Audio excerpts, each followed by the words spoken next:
Welcome back to another episode of the Perspective Podcast, unlocking the world's perspectives in just a few minutes. I'm Sophie Kim, your host, and today, get ready for a whirlwind journey as we explore a single nation into two, the two Koreas. Globally, different countries, even those sharing transnational borders, have evidently contrasting degrees of corruption. South Korea and North Korea have one of the most peculiar relations. Although having a shared past, they demonstrate starkly bipolar levels of corruption. With a GDP of $1.81 trillion in 2022, South Korea displays a powerful economy standing 10th in the world. However, behind the flare of socio-economic prosperity surrounds the shadow of economic and political corruption by chaebols.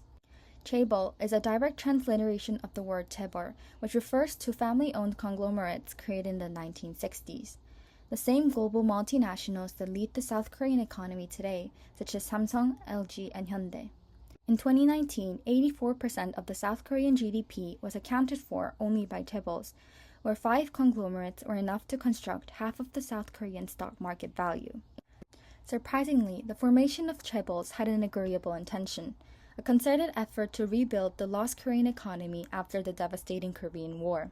The government lent hundreds of millions of dollars from international community finances to designated companies such as chemical and steel firms.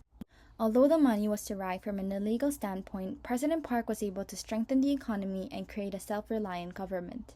As a result, the average income of South Koreans even skyrocketed from $120 per day to more than $27,000 a day. These particular circumstances define South Korea as having been under growth-enhancing corruption, referred to as the miracle of the Han River. Conversely, North Korea's GDP was estimated to reach $20 billion in 2022, according to Trading Economics. With a 90-to-1 ratio with South Korea, it is conspicuous that South Korea has made higher levels of development. Additionally, North Korea was placed 171 on the Corruption Perceptions Index by Transparency International, underscoring how entrenched corruption is there. Apart from the impeding economic development, this corruption also diminishes autonomy as high-level bureaucratic corruption and self-serving objectives weaken the country's capacity to rule independently. As Korea earned its independence from Japan at the end of World War II, the peninsula turned into a battlefield for opposing ideologies. The two superpowers at the time, the United States and the Soviet Union, sought to exercise their power and widen their spheres of influence. With the Soviet troops occupying the north and the American forces occupying the south, the outcome was a division along the 38th parallel. While the initial goal was to reunite eventually, the vision gradually vanished and only greed took its place, creating a growing rift between the two Koreas. In conclusion, the political split between the two Koreas brought about by the United States and the Soviet Union is a striking example of how acquisitive objectives have trumped the interests of a single nation.